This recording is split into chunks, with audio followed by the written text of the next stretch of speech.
this is the most beautiful place on earth. And I thought, this would be a really good place to die.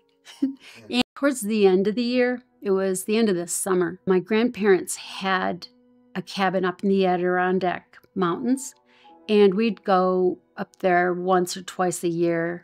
And usually in the summertime, it was pretty cold still, even in the summertime.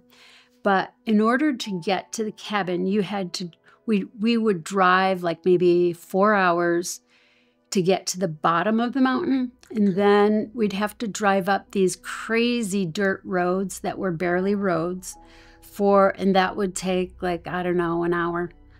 And the last 2 miles, we had to drag all our supplies to the riverside. And we had to cross this major river to get to where our cabin was. My grandfather had been in World War II and had grown up as a farmer, and he could rig anything. And so his whole family just were like, okay, let's just string up a wire cable and go over swings and pulleys and haul our food. And so there was no running water in the cabin, no electricity, and we had to bring everything that we needed food-wise. There were blankets and beds and stuff like that up there.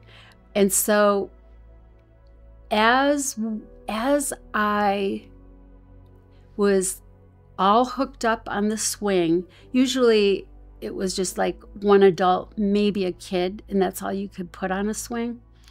As they hooked me up on the swing with some camping gear, I was going across the river, and it was quite a raging, like there were rapids, and not very far down were these waterfalls. And so you could see the falls from going across the river. Anyway, as I was crossing, I thought, oh my gosh, this is the most beautiful place on earth. And I thought, this would be a really good place to die. And I had never felt closer to God ever than going